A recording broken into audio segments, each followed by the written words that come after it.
વરરાજાને મોર કીધો. શું કામ? મોરમાં દુનિયાનો કોઈ એવો રંગ બાકી ન હોય કે મોરમાં રંગ ન હોય. અને તેથી ભલે ગરીબનો દીકરો હોય પણ ભણતો હોય તેથી એની અંદર બધાય રંગ હોય છે, બધા વાલ કરતા હોય છે. એટલે વરરાજાને મોર કીધો, કન્યાને કોયલ કીધી. જો આવું ન કરવું જોવે.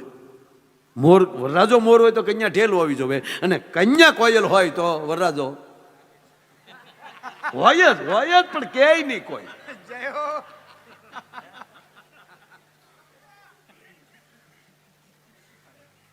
મને હમણાં એક ગીત સમજાણું દાદા. કિરીટભાઈ, આપણે લગ્ન ગીત જે સૌરાષ્ટ્રમાં ગાય એમાં કે મોર જાજે ઉગમણે દેશ, મોર જાજે આથમણે દેશ. આ ઉગમણું આથમણું શું કામ કીધું?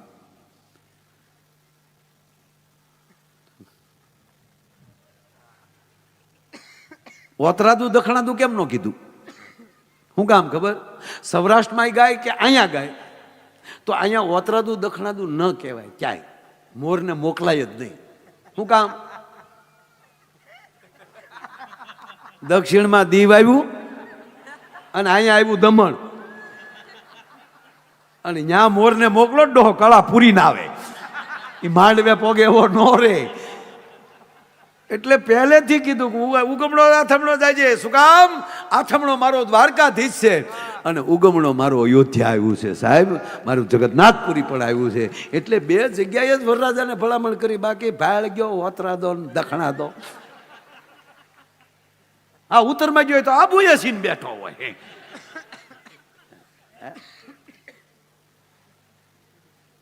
પ્રથમ પરિચય છે માણસનો વાણીનો. એટલે કન્યાને કોયલ કીધી, દીકરીને કોયલ જેવી કીધી. શું કામ? બોલે પણ દેખાય નહીં, એવું બોલે કે મીઠું લાગે. એમ ઓરડામાં દીકરી બોલી હોય તો સસરાને એમ થાય કે હજી દીકરી બા બોલે તો બહુ સારું, પણ અમુકને કહેવું પડે, હારો મર્યાદા મૂકી દેવો. વો હવે સાના બના રહેજો, આ તો તમારા બાપની શરમે કઈ કહેતા નથી. આકાશવાણીમાં લી દૂરદર્શન થઈ જાય, સમજાય એને દાંત કાઢવાનો. ઝીણા ઝીણા પોઈન્ટ છે મારો બાપ. આ એક જગ્યાએ કીધું મને કે આકાશવાણી દૂરદર્શનમાં ફેર શું? મેં કીધું બે માણા ઓરડામાં બાંધતા ને ગામ બહાર સાંભળતો હોય એને આકાશવાણી કહેવામાં આવે, પણ બાંધતા બાંધતા બજારે સડે એને દૂરદર્શન. આખું ગામ ભાળે પછી.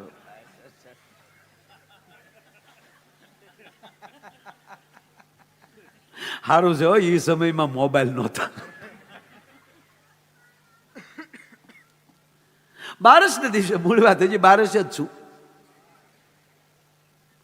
બારસને દિવસે વાણી, અને જેની વાણી પવિત્ર થાય એટલે લક્ષ્મી આવ્યા વગર ન રહે. એટલે તરત ધનતેરસ આવે, અને ધનતેરસને દિવસે માં લક્ષ્મીની ઉપાસના કેવલ લક્ષ્મીની ઉપાસના નથી, લક્ષ્મી નારાયણની ઉપાસના. અને લક્ષ્મી આવે એટલે હારો હાર કોલગેટ આવે, બ્રશ ફ્રી આવે. સંપત્તિ આવે એટલે ઈર્ષા આવ્યા વગર નહીં રહે. જ્યાં લખો હોય ત્યાં લખી લેજો. એક સમય એવો હતો માણસમાં ઈર્ષા નહોતી. શું કામ? એક જ હરખ્યા માવું નહીં ઓઢણા, એક હરખ્યા પુરુષ નહીં પાણકોરું, એક હરખ્યું. પણ જ્યાં સંપત્તિ આવે એટલે દેખાદેખી આવ્યા વગર રહે નહીં. ઈર્ષા થાય તો જ કકળાટ થાય. ઘરમાં કંકાસ અને કકળાટનું કોઈ કારણ હોય, ભલે બાપ દીકરો હોય, પણ દીકરાનું નામ મળે થવા તો ઘડીક બાપને કુછ કુછ તો હોતા હૈ. એ તો સુદામો રાજી થાય, ભાઈ ભાઈ કૃષ્ણ ભાઈ. હે, દ્વારકાથી બાપુ નીકળે ને દ્વારકા જવા માટે. મહાભારતના બે ભૂદેવો, એક ગુરુ દ્રોણ, ઈ એના મિત્રને એને જ એના પત્ની જ કહે છે કે અસ્વસ્થામાં દૂધ પાવા માટે નથી ઘરમાં. તમારા મિત્ર દ્રુપદે તમને કહેલું કે તમે યજ્ઞ કરો ને યજ્ઞના ફળથી મને રાજ મળશે તો હું તમને અડધું રાજ આપીશ. એને બદલે ભૂલી ગયા છે, માટે જઈને તમે યાદી કરાવો. ત્યાં માંગણી કરી છે, લાલચ છે. હજી ત્યાં પહોંચ્યા નથી, પેલા ફળની વાત છે. એટલે કૃષ્ણ કંઈક ફળની આશા ન રાખ, દુઃખ થશે. અને ગુરુ દ્રોણના પત્ની એના મિત્ર પાસે, અહીંયા મિત્ર, બે મિત્રો જ છે, ત્યાં મોકલ્યા, ઓલું ઓળખ્યો નહીં. દોડવાની વાત તો ઘરે ગઈ. કોણ? તા કે હું નથી ઓળખ. ઘણા એવા હોય, ઘણા એવા હોય. આપણે ત્યાં જઈ આવો આવો, નકર આપણે એના બાપાના દાડાનો પ્રોગ્રામ કર્યો એવો.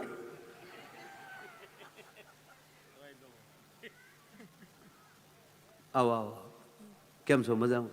ઓળખાણ નથી પડે? આમ થોડું થોડું ઓલું થાય છે એટલે આપણે થોડું થોડું થાય ને તો એ પેલા નીકળી જવાય ગપ દઈને પાછું. આપણે દ્રુપદ ન ઓળખ્યા. અને એ જ રીતે એક ગોરાણી એક બ્રાહ્મણને કહે છે કે તમારો મિત્ર દ્વારકાનો નાથ છે, સોનાની નગરીનો રાજા છે, એની પાસે જાઓ ને. તેથી બ્રાહ્મણ એમ કહેતો હોય કે દેવી માફ કરજો, હું ન માગવાનું નિયમ લઈને બેઠો છું, મારું વ્રત તૂટે કે ના, હું તમને માગવા નથી મોકલતી, મળી આવો. એને ખબર છે પારસમણી પાસે પહોંચી જાય, સૂર્ય ઉગી જાય પછી એના ડંકા ન વગાડવા પડે, સાવધાન, આંખું ધીરે ધીરે ખોલજો, સૂર્ય ઉગ્યો છે. હું એમ નથી કહેતી કે તમે ત્યાં માગવા જાઓ, કે પણ દેવી એનાથી હું એક વેત મોટો છું, મારે ક્યાંક લેતું જવું પડે. અને આજ મારા ઘરમાં દીધા જેવું નથી. જેની અંદર દેવાની ભાવના હોય ને, ત્યાં અખિલ બ્રહ્માંડનો માલિક પછી કીધા વગરનો દઈ દેતો હોય સાહેબ. હે? અને એ જ સુદામા જેથી મળવા જાય.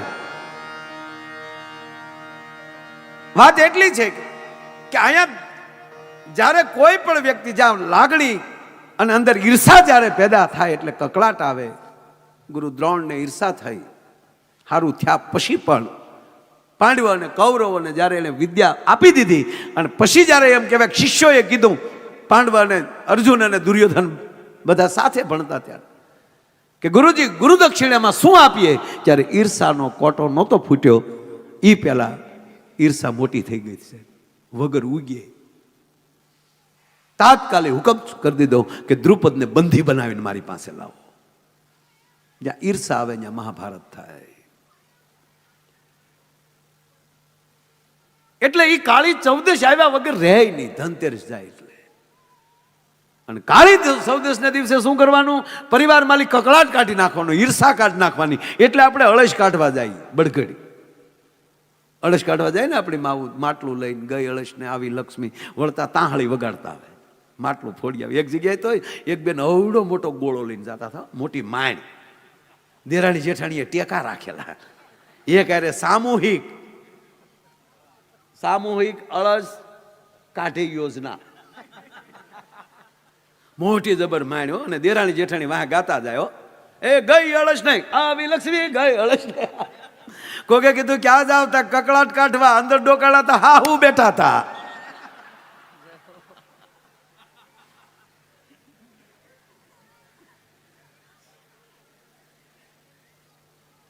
સારી વાણી થઈ જાય, સારી સંપત્તિ આવી જાય અને ઘરમાં લઈ, પરિવારમાં લઈ, અરે આપણા જીવનમાંથી ઈર્ષા વિદાય લઈ લે અને કકળાટ વયો જાય. અને પછી પ્રેમથી ભેગા થઈને જેને દીવા પેટાવે ને એને દિવાળી કહેવામાં આવે છે.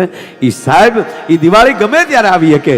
આજ આ પંડ્યા પરિવારને આંગણે દિવાળી જેવું કામ છે સાહેબ. અને જ્યાં ભાવ અને હેત હોય, લાગણી હોય, અને સાચું ઈ જ છે ભાઈ. આપણી સંપત્તિ, ઈશ્વરે આપણને સંપત્તિ આપી હોય અને ઈશ્વરના નામ ઉપર આપણે હાલી જઈએ ને, ત્યારે ઈશ્વર રાજી બહુ થતો હોય છે. અને કહેવાય જો એમાંય ભૂદેવને આંગણે આવું કાર્ય હોય ને, તો બધે તો કૃષ્ણ રાજી હોય, પણ આ તો કૃષ્ણ અને સુદામો બેય રાજી હોય છે. સુદામો કાઠલો પકડીને કૃષ્ણને કહેતો કે હવે અહીંયા હાજર રહેવું પડશે, મારો પરિવાર આ કથા કરી રહ્યો છે. કહેવાનો મતલબ કે જ્યાં ભાવ છે, જ્યાં હેત છે, અને હેત અને ભાવ એ શેનાથી આવે કે બસ કોરા ધાકોર થઈ જાય, પૂરો પરિચય થઈ જાય. જ્યારે પરિચય થઈ જાય છે ત્યારે પ્રેમ ઊભો થાય છે. એમ ઈશ્વરની સાથે પછી પ્રેમ થઈ જાય, ધર્મ સાથે પ્રેમ થઈ જાય, રાષ્ટ્ર સાથે પ્રેમ થઈ જાય. પછી કોઈના બાપની તાકાત નથી કે ધર્મ અને રાષ્ટ્રની સામે કોઈ જોઈ શકે. પ્રેમ હોવો જોવે સાહેબ. દાખલા તરીકે કિરીટભાઈ, અહીંથી આપણે રોડ ઉપર જતા હોય અને કોઈ 2-3 જણા ઝઘડતા હોય તો આપણે સાઈડમાં ગાડી લઈને નીકળી જાવ, ભાઈ જાવ, ખોટું કોણ વશમાં પડે? પણ એ બે ઝઘડે છે, એમાંથી એક તમારો મિત્ર છે, એને ઓળખી જાઓ તો જાનની જોખમે તમે કૂદી પડશો. શું કામ? એ વ્યક્તિને તમે પ્રેમ કરો છો, એને તમારી હાજરીમાં. એમ રાણા પ્રતાપે પ્રેમ કર્યો સાહેબ, અર્જુને પ્રેમ કર્યો. અર્જુન જો પરિચય આપ્યો, જો પાછું યાદ આવ્યું, ગીતા એટલે શું? અર્જુન તું કોણ છો? તારો ને મારો પરિચય આપી દઉં. તું મને નથી ઓળખતો હજી, હું ઈ જ છું. એ કેવું નો હાસુ માનું, નહોતો પરિચય સાહેબ, તમે કલ્પના તો કરો. અને ત્રીજી વાત કે ગુરુને જે આદેશ કરે ને એ હલવાણા વગર ન રહે. ગુરુને આદેશ કરે, વ્યાસપીઠ ઉપર એમ કે ઓલું થવા ગયો, ઓલું નો કહેવાય, એની આછે આવશે.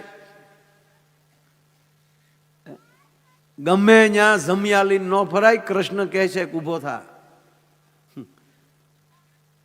વાત આ છે. અર્જુને સીધું રથ, કૃષ્ણ બે સેનાની વચ્ચે રથ લઈ પેલો હુકમ જ કર્યો એમ, ઢીલો પડી ગયો. ઓય બાપા, આમ અમારે હવે કોલે કઈ આદેશ લે. અને એની હાટો પછી 18 અધ્યાય કેવા પીડ્યા. બુરો પરિચય હામો થઈ ગયો. પોતાનો પરિચય થઈ ગયો. ઓહો, હું એ છું, હું અર્જુન છું. આખી ગીતાનો સાર, હું કોણ છું અને તું કોણ છો. અને ભગવાનનો પણ પરિચય થયો.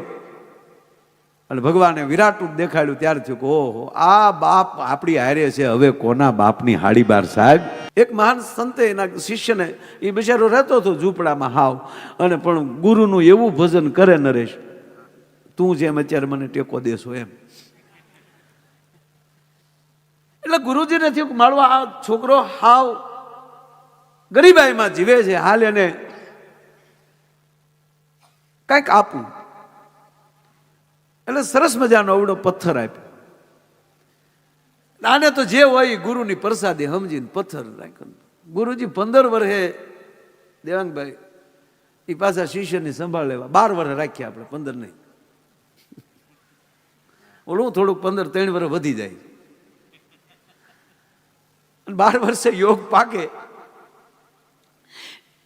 એટલે 12 વર્ષ પછી ગુરુજી આવ્યા તો એ તો એની જ પરિસ્થિતિમાં રહેતો હતો. એટલે ધીમેક દિન કીધું એને કે ભાઈ બેટા, તું જે આમાં ઝૂંપડીમાં રહે છો? કે હા ગુરુજી.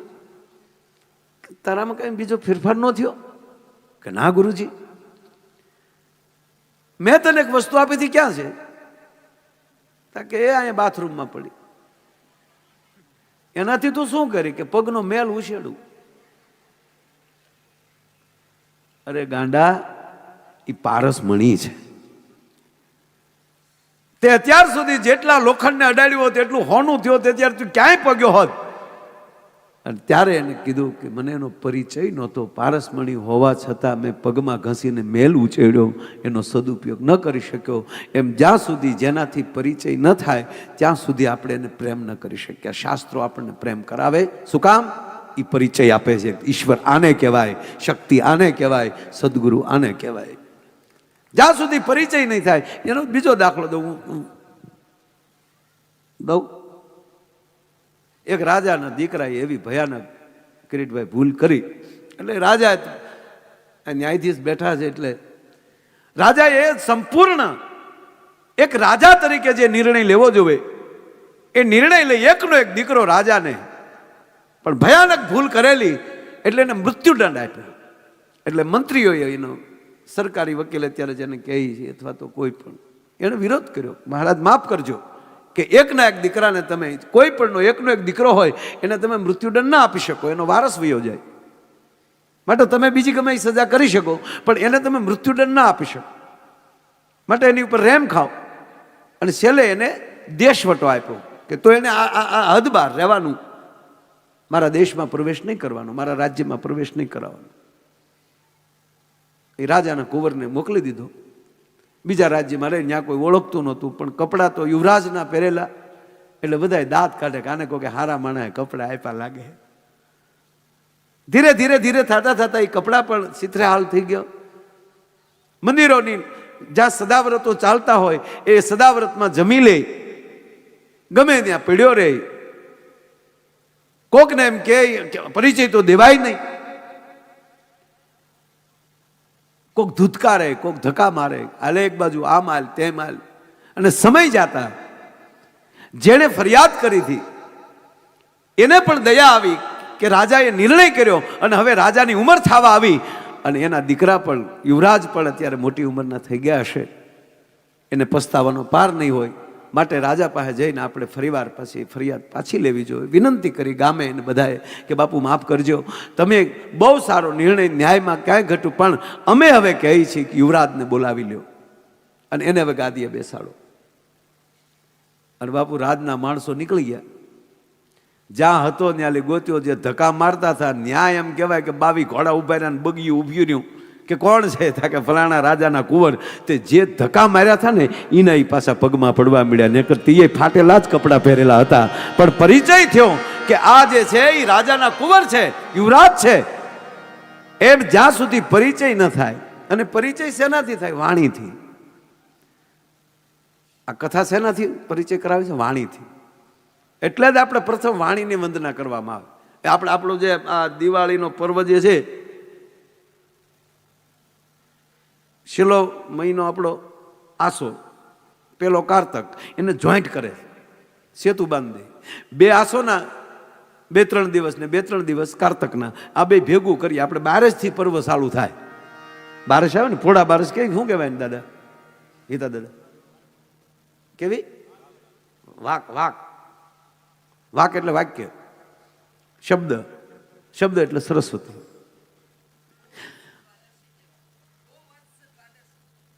ગોવંશ દ્વાદશી, વત્સલ. વાહ. પણ એમાં એક આ શબ્દ છે, વાહ. પણ એ દિવસે માં સરસ્વતીની ઉપાસના હોય છે. ટૂંકમાં બારસના દિવસે ઉપાસના કરવાની છે સરસ્વતીની. પ્રથમ બારસથી વાક એટલે શબ્દ પણ થાય, એટલે એમાં સરસ્વતીની પણ ઉપાસના આવે. એટલે આપણો વરહની શરૂઆત કરવાની ક્યાંથી છે? વાક બારસથી. પર્વ ન્યાલી ચાલુ થાય. તેથી એટલું જ માગવાનું કે અમારી વાણી પવિત્ર. અમુક જો બોલ્યા બારા હોય, એક બેન ને એનો દીકરો જોવા આવ્યા, એના દીકરાને જોવા આવ્યા. મહેમાન બેઠેલા એટલે માને હરખતો હોય ને કે મારા દીકરાને જોવા આવ્યા છે. એ આવો બેન આવો, સા પી જાઓ, અમારે ઘૂઘૂન જોવા આવ્યા. તે એક બેનની માથે ભારો ને એમણે નીકળેલી, એટલે કીધું કે એ બેન આવી ચાની રકેબી એઠી કરતી જા, અમારે ઘૂઘૂન જોવા આવ્યા. અરે કે બેન મારે ઉતાવળ છે. ઉતાવળ? અરે બેન ઘડી ઘેઠો ભારો નાખીને ચાની રકેબી એઠી કરતી જા. એ નાના બેન પણ મારે ઉતાવળ, પણ આવી તો ખરી, મારા દીકરાને જોવા આવ્યા. તો ઓલી આવીને કહેતી ગઈ, કોઈ ઓલો વાય આવે એને જોવા આવ્યા. મહેમાન નીકળી જા વંડિયો ઠેકીના. મૂંગી મરી હોત તો હું બાપનું જાતું છું. માણસનો પરિચય વાણીથી હોય છે. એટલે પ્રથમ શરૂઆત વાણીથી હોય. બારસને દિવસે માં સરસ્વતી પાસે પ્રાર્થના કરીએ કે હે ભગવતી, અમને મીઠી વાણી દે. ઓલી દીકરીને જોવા આવેલા એટલે દીકરી પીરસતી. એક કુટુંબને જાદુ બાપા બહુ સરસ કહેતા કે કુટુંબના છોકરાને જોવા આવ્યા, અને તેથી જાદુ બાપા 12 ગામ ગયેલા અને છોકરાને જોવા આવ્યા, કોઈ કુટુંબના ગામના છોકરાને. અને હાંજના એ મહેમાન જાતા હતા ને બાપા એ જ બસમાંથી ઉતર્યા. એટલે કીધું કે શું આવ્યા હતા? ફલાણા ભાઈને દીકરાને જોવા આવ્યા હતા. ત્યાં જાદુ બાપાએ પૂછ્યું કે કાં ગમ્યો દીકરો? તા ઓલા કે ના રે ના, છોકરો બરાબર નથી. તો આવડા કે અમને ખબર છે બરાબર નથી, પણ અમારે તો કઈ નીકળી ન જવાય. તમે તો નીકળી ગયા નથી હારો કઈ, પણ અમારી ઘેરે જ પધાર્યો, અમારે કહેવો કેમ નબળો આને. આ બોર્ડ પાછું હરખું કરી જાઓ.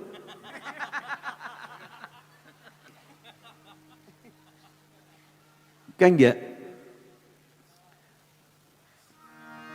મને સહેજ મોનિટર આપજો ભાઈ. આ બોર્ડ કરી જાવ ને સારું. ક્યાં હેઠું પડી ગયું? હા દાદા. એટલે પ્રથમ વાત મૂળ વાત ઉપર આવું. એ તો ઓલા દીકરાને સંબંધ કર્યો હતા કે હામાવાળા કેવા છે? કે આપણી સેવા છે. તોય દીકરી દીધી. ઝીણા ઝીણી વાતો. હા હા. માણસનો પરિચય વાણીથી થતો હોય. એટલે પ્રથમ પ્રાર્થના છે વાણીની. બારસને દિવસે માં સરસ્વતી પાસે એટલું માગવાનું કે હે માં, અમારી વાણી મીઠી દે, અમારા શબ્દમાં મીઠાશ આવે. કોયલ શું બોલે આપણને ખબર નથી બા, કોયલ શું કે ખબર નથી, પણ એનો ટોંકો મીઠો લાગે કે હજી બોલે તો સારું, હજી બોલે તો સારું. એ શું કહેતી છે ખબર નહીં, શબ્દો નથી સમજાતા. આપણને શું ખબર, દેતી હોય અવડી અવડી. આપણે આંબા હેઠે ખાટલો રાખીને હુવા જાય ને આંબાની ડાળે બેઠી હોય અને કું કહેતી હોય તેમ કહેતી હોય, અહીંયા મીર્યો વાહે કું. મોરલો શું કહેવા માંગે છે ખબર નથી, પણ મોરનો ટવકો મીઠો લાગે છે. ઘોડિયામાં ઘૂઘવાટા કરતું બાળક શું કહે છે સમજાતું નથી, પણ એનો ઘૂઘવાટો મીઠો લાગે. એટલે જ હંમેશા લગ્ન ગીતમાં પણ કન્યાને કોયલ કીધી છે, વરરાજાને મોર કીધો છે.